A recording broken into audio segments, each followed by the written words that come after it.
Bub Smith, and you're watching Bluegrass Legends. Today I'm joined by Jamie Eads of Georgetown. Eads is a professional session drummer. He's a founding member of the band Funnel, and he's the host of the Drum Shuffle podcast. Do I call you Eads or Jamie or what? You can call me anything, just don't call me late for dinner. Well, thank you for being here, Eads. Oh yeah, man, And, for sure. So speaking of the Drum Shuffle podcast, can you tell the viewers a little bit more about that? Yeah, sure. I don't hide it or anything, but I gave up my wild ways a few years ago. I quit drinking, and at the time I was playing in a band that was playing out, 8-10 nights a month, and I didn't want to be in the bars at the time. And I kind of moped around the house for a couple of months, and finally my wife said, you know all these people, you know all these drummers, you love talking about drums. She was like, why don't you start a podcast? And the light bulb kind of went off, and I was like, well, yeah, I guess I could. I love to talk, and I'm full of BS, So it honestly, it just started out as me calling up people that I knew from the industry and just talking about drums and their careers, and it's turned into something. So who's like one of the most notorious guests you've had on there? Oh man. Well, as we were talking before we got started here, I've had Doug Clifford from Creedence Clearwater Revival. Yeah, I've had him on a few times. Simon Phillips, who played with The Who and Toto. I've had Marco Miniman, who is just one of the baddest drummers alive. Who's he played for? He's played with a lot of folks, but he, I guess his main band is the Aristocats. Okay. Aristocrats, I should say, with Guthrie Govan, who is like the best guitarist on earth right now. That's wild, man. But yeah, man, I've just had so many cool guests, Johnny Rad from Collective Soul, Scott Hessel from the Gin Blossom. I used to love Collective Soul. That was an awesome band. I listened to them a lot in high school. Yeah. That's pretty cool, man. So it sounds like you're on something really good there. And it's fun. It's just, like I said, it's me talking to somebody about their career as a drummer. And, one of the themes that we explore a lot is, as drummers, we're typically not band leaders, right? We're typically sidemen or hired guns in whatever musical situation we're sitting in. But I love to talk to drummers about how they take control of their careers to not be beholden to some singer-songwriter or guitarist or whatever the case may be. How can you stake your own path as a drummer? It's interesting. It's a non-melodical instrument, so it's kind of hard. That's really interesting, Eads. Yeah. And so how when can people listen to the Drum Shuffle podcast? When does it come on? We usually release episodes on Wednesdays. Okay. Now it's hit or miss with touring season. Yeah. Especially during the pandemic, I was doing one every week. Okay. But now with folks back out on the road doing their thing, a little bit more hit or miss. But it can be heard anywhere podcasts can be heard. So Amazon, Apple, Spotify, any place, YouTube. Fair enough. So I just realized I think I'm wearing my glasses. It's got tape on them, aren't I? I don't think so. Anyway. I don't see any Urkel tape. All right, maybe you should give me some tape and I'll put some on mine. So, Lord. The topic of conversation amongst guys our age is like, what kind of cholesterol medicine are you taking these days? And do you prefer icy hot or bad game? Yeah, exactly. Oh, Lord, Eads. All right, let's jump into it, man. So tell me, what town did you grow up in? I was born in Somerset, but my parents had a little 50-acre dairy farm in Casey County. Liberty, Kentucky. Yeah, so we were down in the southernmost tip, a little hamlet called Windsor. But I grew up, milking cows and baling hay, and we were just poor dirt farmers. See, I thought you grew up here in Georgetown. I came up here when I was a preteen. I was 12. My parents divorced, and my mom was a nurse. She took a job at the growing Scott General Hospital I with remember that. Toyota coming in. So I moved up here in 1988. 88. So, you know what? It's about the year I moved here. Yeah, I've been here a long time. Yeah. Yeah. So what was life like for a kid besides the farm in Liberty or Casey County there? A lot of church. That was kind of horseback riding. I had a 3-wheeler. I think my parents wanted to see if I could kill myself before I was 10. I love those things. It was just a typical simple country life that I lived up until the time I came up here. And I think the writing was on the wall when my mom got cable and I saw MTV for the first time. There you go. Yeah, I think that's what planted the seed. Yeah, and I can tell you right now, it was, she came up here a couple years before I moved up here. It was probably the summer of '87, and I saw the Motley Crue Wild Side video with Tommy Lee kind of spinning upside down, and I was like, that's it. I want to do that. So when you moved to Georgetown from Liberty, right? Yeah. So where'd you move to Georgetown? Was that out in Lancelot? No, Mom had a little house over in Indian Acres, down on the very, very far end of Pocahontas Trail, a little, ranch, 3-bedroom house. And I started immediately, hey, buy me a drum set. She's like, where are we going to put it? After you saw MTV? Oh, yeah, absolutely. She's like, where are we going to put it? Did you get it? Eventually, yeah. She bought a bigger place, still in Indian Acres, over on Aztec Trail. Had a basement, and I got a drum set. I guess the summer before I turned 13, and started playing, just banging away, wearing it out. Do you remember what kind of set it was? Let me guess, Pearl.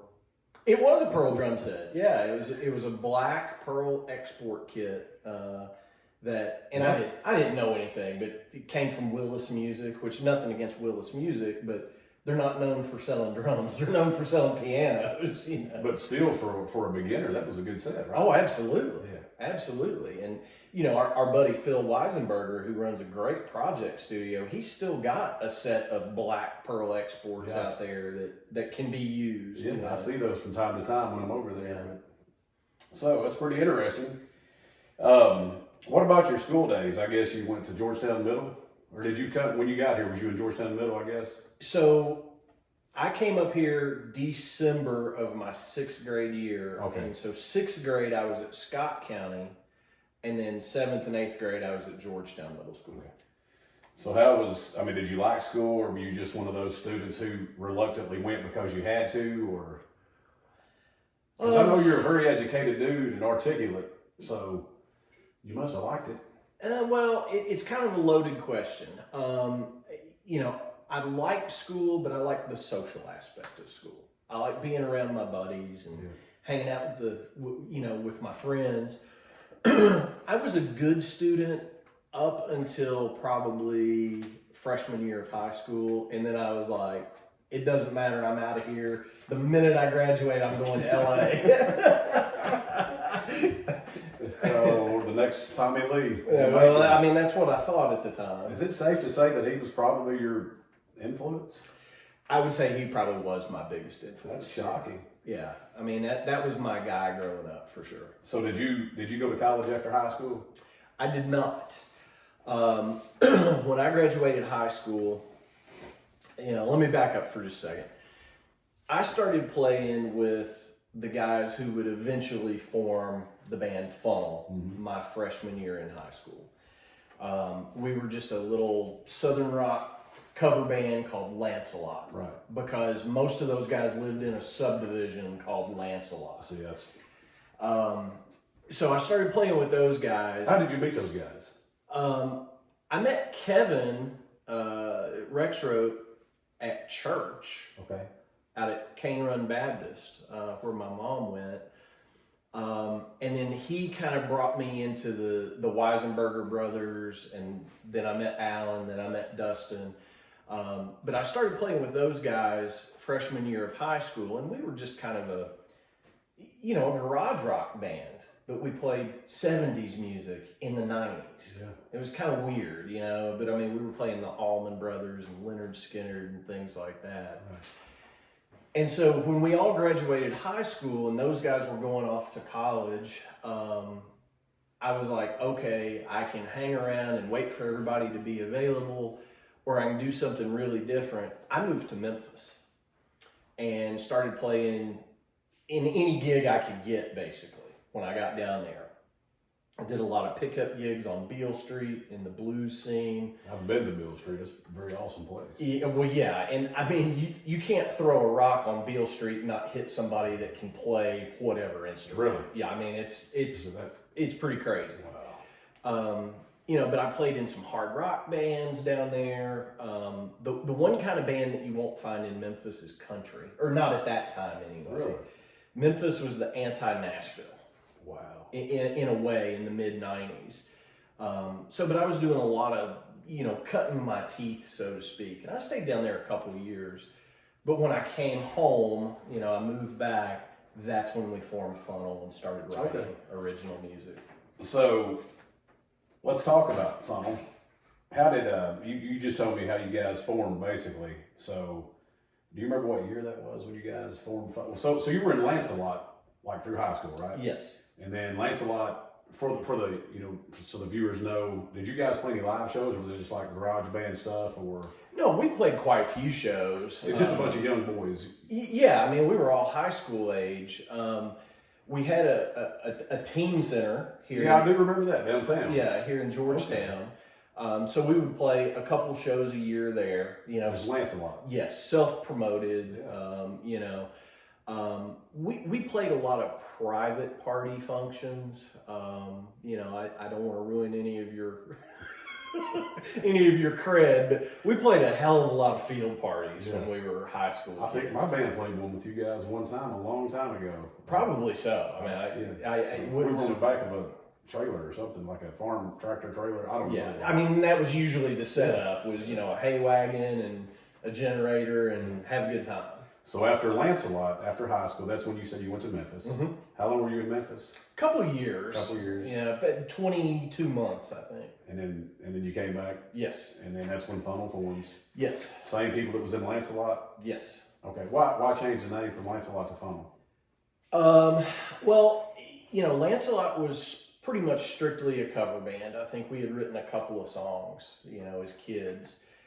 But and it happened in phases. So when I first moved back home to Kentucky, it was me, Phil Weisenberger, and Kevin Rexroth. And we were kind of the core that started jamming. And then Matt would join us when he could. Alan would join us when he could. Dustin was off working a lot, you know, but he would join in when he could. And then, you know, at some point in 97, Phil rented a house over at, you know, where the Aldi grocery store is now. An old house over there. And so we had a place, right? I mean, that was the biggest thing, was having a dedicated space. So we had all our stuff set up in the basement, and just, you know, on any random Tuesday night, we might write a song, you know, or Matt would come in with a riff, and we would start fleshing that out. And it was around that time that Dustin said, hey, you know, you guys go on and do this without me. I don't have the time to dedicate to this. He was kind of blown away with what we were starting to come up with, you know. So we decided, okay, let's try to book some gigs. Let's try to record a CD at the time, you know, because Phil was a great recording engineer. So we decided that we needed to rename and kind of rebrand it, because this was completely different than what we had done when we were in high school. And we were writing different music. It wasn't Allman Brothers and Leonard Skinner. There was a lot of progression in there. So it was actually me that came up with the name Funnel. How did you do that? I mean, what? So I've always wondered about that. Okay, so we were talking about field parties that we played. And I can't remember the exact setup, but we had been at the band house, all having a good time, writing music, playing in the basement. And I believe it was Kevin was kind of bent over in the fridge, grabbing the last beer in the back corner, kind of thing. And we had just told a story about funneling beers at a field party. And Kevin used to walk around with a beer bong, kind of hanging out of his back pocket when we played these field parties. He was there for a good time. And I said, well, let's call the band Funnel. And then when we started thinking about it, what does a funnel do? It takes something that's really wide and all these different influences and funnels it down into one conscious stream. It's kind of... very cerebral. Yeah. It's pretty cool, man. But we go from beer bongs to a cerebral definition of funnel. I learn something every day. Yeah, so do I've been a funnel fan all my life, and I've just now figured that out. So, how long had you been playing drums before funnel then? Altogether. Altogether, I was probably 9 years in. 9 years. Yeah. So I was going to ask you. I think we already talked about it. Your main musical influence when you first began playing was Tommy Lee. Mm-hmm. Yeah. Anybody else? Man, I love Joey Kramer from Aerosmith. He was a huge influence on me. I love John Bonham from Led Zeppelin. I mean, the greatest rock drummer that ever drew a breath on this little blue rock. No Neil Peart, Danny Carey. I mean, I love those guys, but they are doing something different than what I do. Those guys are lead drummers, right? That is absolutely not my style of playing. I like the groove-oriented guys, and and as I've gotten older, I've really started to appreciate the less is more approach. I wish I'd done some of that stuff in 1998 when we were recording our record. I think less is always more when it comes to a drummer, a good drummer. It makes sense because you've told me before how drums can move, how it can affect the song or whatever. So I know what you're saying because it's like, I guess, a bass player who just plays pocket bass or goes out of the pocket. Yeah, makes sense. Well, you played in a band with one of the best bass players I've ever laid eyes on in my life, Chris Andrews. He's unbelievable. But would Chris be good in like a Motown tribute band? Maybe. I don't know. But maybe not. I think when you put him in a situation where it's like, let loose, do your thing, that's when all the magic starts happening. If you put him in a top 40 country band and say, you got to play pocket, that's not his thing. Yeah, that's true. Good point. So you said you saw Motley Crue. Did you see them live? Did you ever see them? Yeah. I think the first time I saw him was 88. Where was that? At Freedom Hall, actually. Louisville? Yeah, in Louisville. I think we went to Louisville for that show. What's your favorite Motley Crue song? Oh, what's my favorite Motley Crue song? Probably Red Hot off of Shout at the Devil. Yeah. That's probably back, I don't remember the year, but...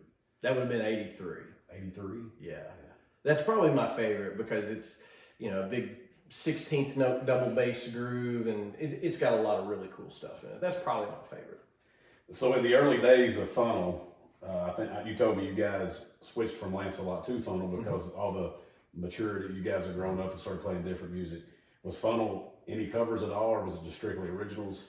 When we first set out, we were, we're just going to play our original music. And what we found was we would go, and, we had 10 or 12 songs. And we would go do a show in downtown Lexington at one of the bars or something. And we would play everything that we had written, and everybody's screaming for one more song, So we started working in a few covers, like one of the songs that we've played since back in the Lancelot days, and I'm actually wearing my Stone shirt, Honky Tonk Women, So that was kind of a crowd favorite, a go-to. Mr. Brownstone by Guns N' Roses, we did that one a lot.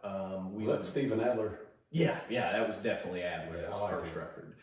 And we had all those Allman Brothers songs that we still knew, so we would throw one of those in occasionally as an encore, but it was primarily all original. So what was the first original written by Funnel? Do you remember?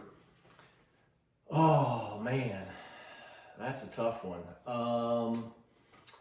I think Phil, Kevin, and myself had the skeleton of Pearls written before Matt even came and jammed with us. Wow. in 97. You know, he was off in Spain, you know, for school.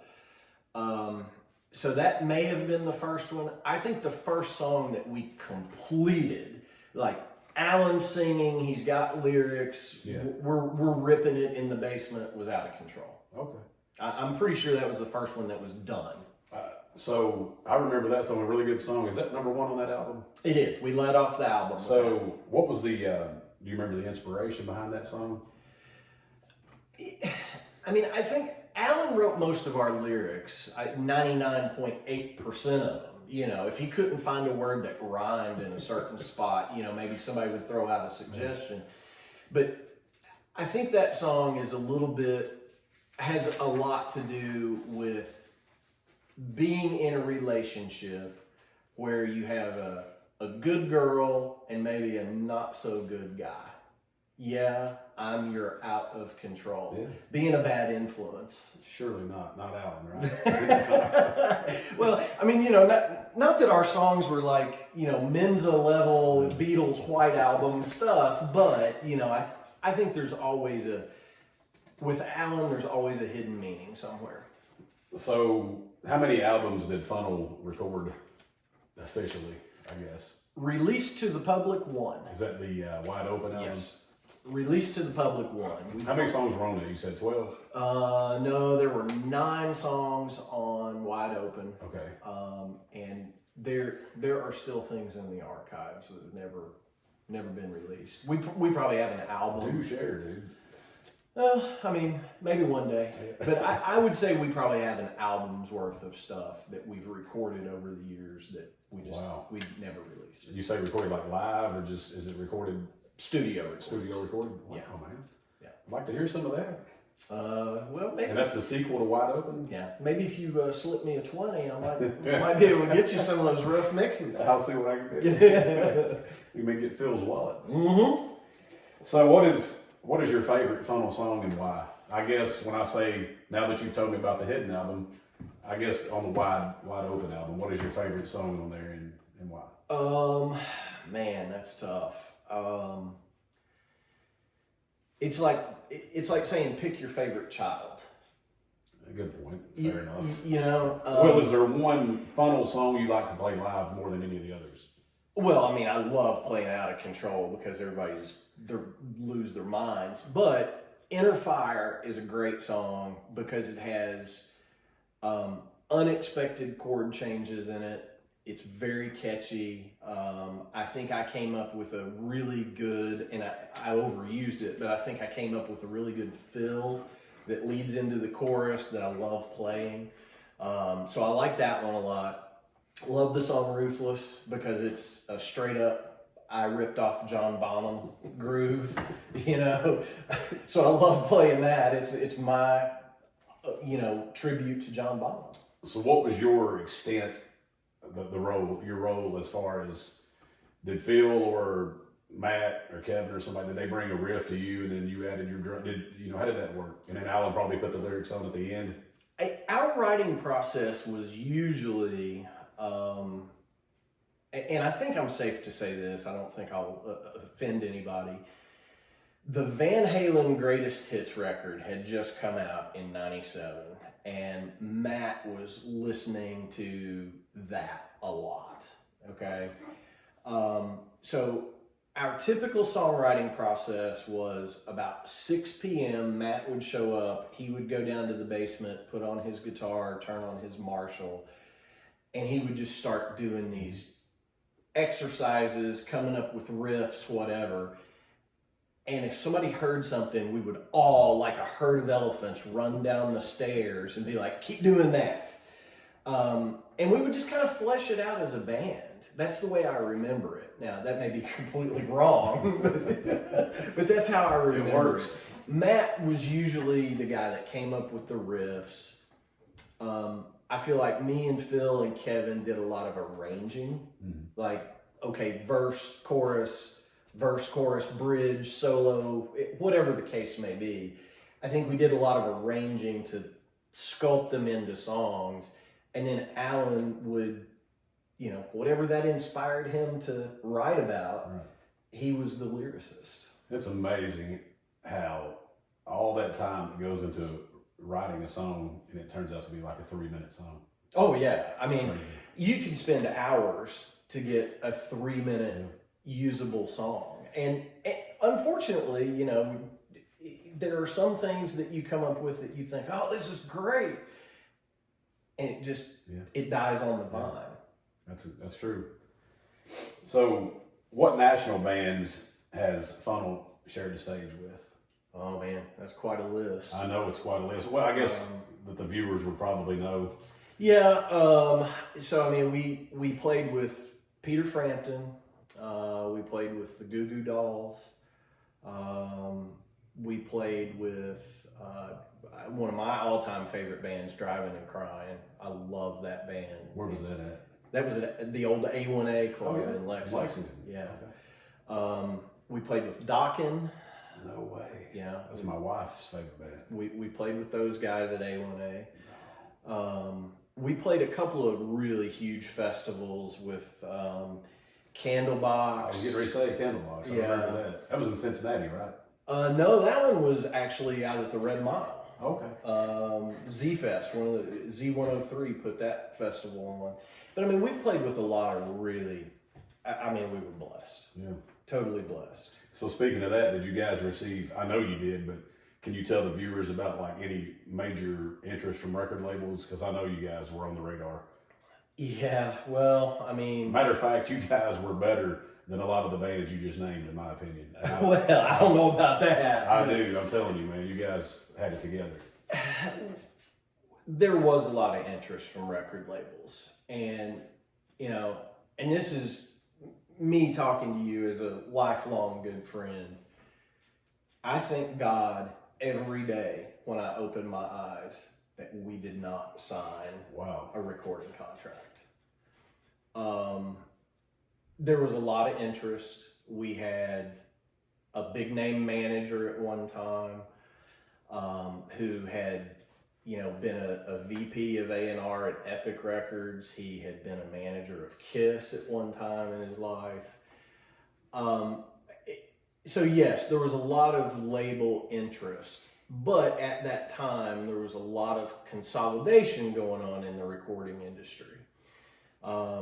Seagram's, the alcohol brand, there was a big deal that happened in late 98 or early 99 that basically formed Universal Music Group and BMG. Okay. So these two labels basically bought up Capitol Records, A&M Records, Enigma Records, Island Records. So all of these, you know, household name record labels just went away overnight. We could have been lost in that purgatory. You know, some good friends of ours that we used to do shows with from Louisville, one of the best bands that you guys have never heard of called Eden Street out of Louisville, Kentucky. Man, those guys had released, they were signed to A&M, and they had recorded a monster record that had it gotten to the streets, would have been huge. They would have been huge. I'm just telling you, they were like the new Bad Company. I mean, that's just how I described them. They got caught up in those switches. That record never saw the light of day. It's sitting on a shelf rotting somewhere in a vault. But those guys would have been giant rock stars. That's tragic. It is. But I thank God that we didn't have to go through that. So it's not, from somebody who's been there, it's not just a bed of roses, is it? I mean, like you said, I mean, once you get to that level, that can happen. I mean, they can own you. And yeah, well, I mean, the music industry is so different today than what it was even back then. But, you know, back then, when you signed a record deal, you know, you would usually get some money up front, you know, and they would foot the bill in the studio to record your record. But you owed them every penny of that and then some back. So it's like taking out a loan from a loan shark, essentially, back then. Yeah. Now, if you sign a record deal, you get nothing. You get nothing, literally, other than we will give people access to your music. Yeah. And it takes, you know, 1 million streams to make $10,000. Wow. It's literally changed. It's done a 180, hasn't it? It really has. It really has. But the common theme here is the artist is always who gets paid last, right? And that's unbelievable. It is. It's not fair. It's just not fair. It is what it is, man. People who put all the blood, sweat, and tears into these albums are the, you know, somebody else's dictate what happens with it. But that's why bands stay on the road 300 days a year now, because that's how they fund the next release. Why is Metallica still playing? I know it's not for money. They're not hurting for money. So what is it? It's just, I mean, these guys are 60 some years old. I mean, is it just they can't get enough? Well, I mean, I think if you're an artist, if you are an artist, you have to get that out, right? Now, does it hurt? I mean, the Stones, you know, those guys are in their 80s now, and they just announced a tour for next year. They have more money than the GDP of probably 100 countries on Earth. But it doesn't hurt that they're going to make $12 million per night a piece. Yeah, that's unbelievable. It probably doesn't hurt, but I think it's what they do. Can you imagine the demand to see them? Oh, yeah. I mean, look, man, they put out a record this year. They owe the earth nothing. They've been doing this 60 years, and they put out a record that is as good as anything I've heard in the last 10. Can he still sing like he used to? Absolutely. 100%. But I mean, they are writing the book on how to be a relevant rock band in their 80s. That's insane. I can't wait to see 80-year-old Eads here. In his wheelchair coming out. You're not going to see it. Bold prediction. So what is your favorite venue that you ever played in and why? My favorite venue that I ever played in and why? That's a tough question. I will go out on a limb and say the Toy Tiger in Louisville was my favorite venue to play, just because everybody that had played that stage before I did, you know, Ozzy Osbourne played there when when he was first a solo artist. Dio had played there. Is it still there? Oh no, they've been torn down for 20 years. It's a Thornton's gas station now. But that place just had so much history. I would have to say that was my favorite. Now the best gig we ever did, without a doubt, was the big festival in Cincinnati where we opened up for Frampton. Okay, I see. For whatever reason, I thought that was where Candlebox was, but yeah, no, that was Frampton. Yeah, that was Frampton, and as far as I could see, all I could see were like little tiny heads. Where was that at? Outdoor, you said? Mm-hmm. Festival? Yeah, it was the Over the Rhine district in downtown Cincinnati. That's crazy. So my favorite funnel song you haven't mentioned yet is "Sounds of the Tide." Okay. So how did that song come to fruition, and what are your thoughts on that song? I really like that song. I think it was kind of unfairly compared to bands of the time. You got to remember, we released that record in '98. Who was huge in '98? Creed, Matchbox 20, Stone Temple Pilots, maybe. Yeah. So I mean, I think that song kind of got unfairly compared to some of that stuff, but my recollection of that song was just a beach trip, and Alan being on the beach, you know, and thinking about just listening to the ocean. And you know, obviously being a vocalist in bands I've been in, I mean, I like what he sings, I like the lyrics, but it was just, I think the overall structure of the song, I just like the way it builds up, and it's my favorite one. But yeah, I mean, I think a lot of people felt that way, and you know, we never set out And I think this is the difference between Funnel and any other band that I've ever played in or heard about writing songs.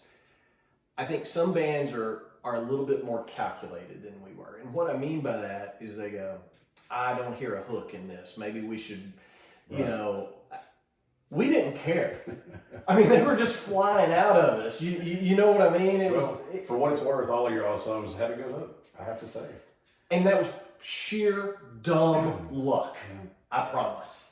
I mean, it works, man. It was a really good album. Yeah. So, and I remember one time, you probably don't, I don't know if you remember this or not, depends on how much of that funnel you drank out of that night. But as you know, I'm from Knott County. And I remember one time Funnel made the 3-hour trip down to play at the Gingerbread Oh, Festival. yeah, man. I remember that night really well. And you guys drilled it, dude. It was an outdoor deal. They came down there and played behind the public library in a big field. And I think you guys drove a van in. Yeah, we were really late. Yeah, I remember that. We were really late. We thought... Well, this was before GPS and all this stuff. Yeah. And I mean, we thought... maybe it was you. Somebody was like, it'll take you about 3 hours. Yeah. And it took us like 4.5. You know, who drove? Phil. Phil always drove. But we rented the church van. It was a 15-passenger van from Enterprise. And I remember the next day we had to take that damn van back. And I was like, oh my God, Phil. It was like, you better get a big trash bag. There were probably 150 empty beer cans in the floor of that van. Had we got stopped on the way home, we'd still be in prison. Who all was on the bus? I mean, on the van. Well, it was besides the band. It was all 5 of us. Wayner was with us. Wayner's like the number one captain of the road crew for sure. Wayner was with us, and then all of the girlfriends. Okay. All of the significant others. How many did you have? 2 or 3? No, I just one. I'm kidding. But I mean, we had probably 10 or 12 people in there, and all of our gear. You know, so I mean, that thing had to weigh like 5,000 pounds. I think it was roll through the mountains. Yeah, I think it was Phil told me one time he just remembers it was such a dark trip because there's no lights in the mountains. No. And then all of a sudden he said he turned the curve and came down into the town called Hyman, and it's just a sea of humanity. Yeah. And he said it was just like the craziest thing, man. Well, yeah, and we were like, oh my God, how are we going to get there?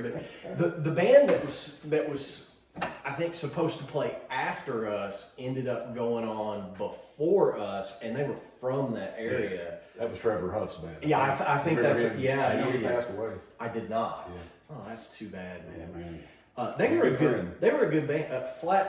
Flat Mary Stone. Flat Mary Stone. But one time they were called Tort, I think. So I don't know which one it was then. Yeah. Probably Flat Mary Stone. But I just remember he was not very happy that we were an hour late getting there. Yeah, I mean, you guys had a long track, man, in a place you've never been. So I'm surprised you made it at all. No, that was a great show. All right, so speaking of drumming and all that good stuff, what's your preference when it comes to the brand of drums and cymbals? Well, you know, I have always loved Ludwig drums. I've played all kinds of stuff, Drum Workshop, you know, I mean, I've played every brand there is. I love Ludwig snare drums, and that's typically what you will see me playing is a Ludwig snare drum. But I have a custom kit that was built by a wonderful artisan up in Maryland by the name of Kevin Smee. He used to have a company called Bowie Custom Drum. And I fell in love with his stuff years ago, and I had him build me a custom kit, and that's my workhorse. That's what I play to this day. I've been a proud endorser of Dream Cymbals for, this is probably my 8th year with them. I've been with Los Cabos Drumsticks for probably 6 years as an endorser. You know, but I mean, I think most people get too smitten with, oh, I got to have this piece of gear.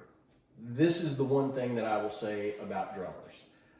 A bad drummer will make a great drum set sound bad, and a good drummer can make a very bad drum set sound good.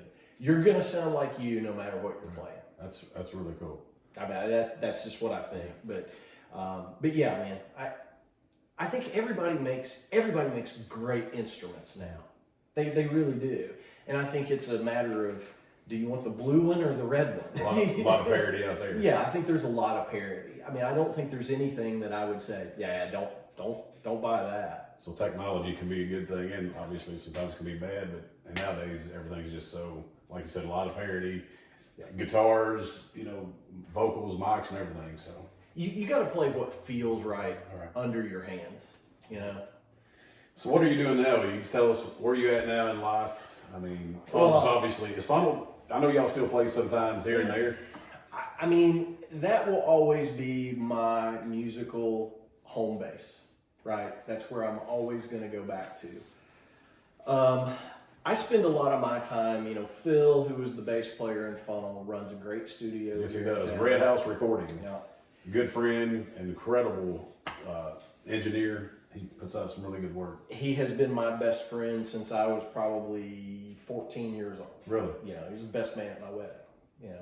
I'm the godfather of his son. He's the godfather of my daughter. His son can play, can't he? Yes, he can. Yes. He's the. And your daughter is not like I remember her. She's 19. Gosh.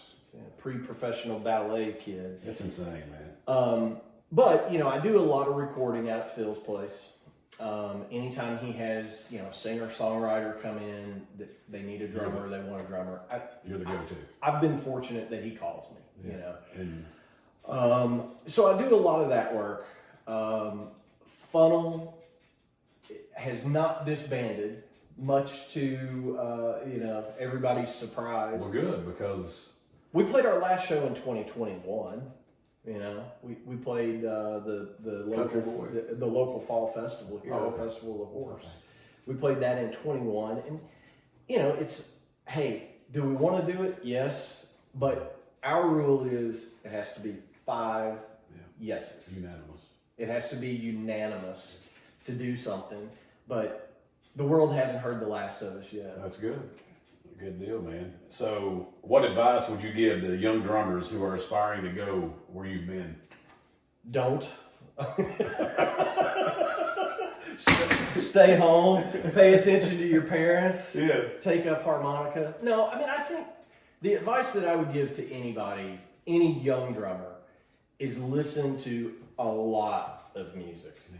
A lot of different kinds of music. Listen to a lot of old music. And I don't mean the 80s. I mean like the 50s, the birth of rock and roll. If you understand where it came from, then you can understand where it needs to go. I think a lot of kids, or not even kids, but beginner adults, they'll say, I want to play like Neil Peart. Yeah. Right? And that's a great lofty ambition, but they only then listen to Rush. That's right. And it's like, but if you don't ever branch off, there's just so much out there that's great. So what about, like, I haven't even heard of half the bands out here anymore, but like if you hear a good rock band, like, let's see, who is it? Trivium or somebody, let's say. Have you heard of them? Yeah, sure. Do you think that's a real drummer, or are these drum machines we're hearing today?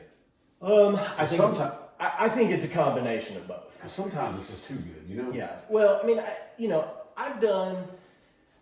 I've done some sessions where, they call it snapping to the grid. Like, I will hear a click track that keeps perfect tempo in my ear, right? And you're a human being. You're going to be off of that a little bit. Mm-hmm. Engineers now can cut up individual measures and snap it perfectly to the grid. Wow. I will say this, if you're listening to pop music, you are absolutely not hearing a live drummer. A live drummer may have played, but it's been cut up and made perfect. They call it quantizing it. So it's just snapped perfectly to the grid of the song.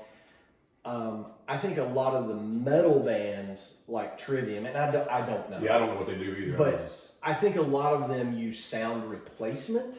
Okay. So sometimes it takes away the feel of that's a real drummer. That means the drummer actually played the track, but instead of what the microphone is capturing from the shell of the drum, it sends a signal into a computer program and says, play this sound every time that microphone opens. Technology again. Technology. So if I go watch them play live, can he play it as good as the CD sounds? Well, I said CD, that's 1980. Yeah. I think one of the epidemics in music now is the use of backing tracks live on stage.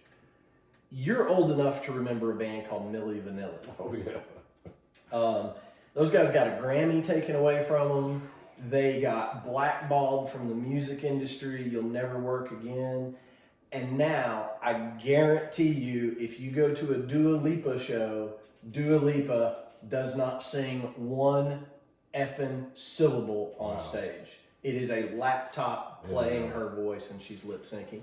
Kiss, who just stopped touring, Paul Stanley hasn't sang live for 15 years. Really? At least. Wow. At least. Look it up. Doc McGee, I the believe manager, this. he absolutely said, yes, we use backing tracks. That's crazy, yeah. And, I get it, man. When you're 75 years old, it's hard to sing the way you did when you were 26. But I think until we are all outraged that this isn't live, it's not going to stop.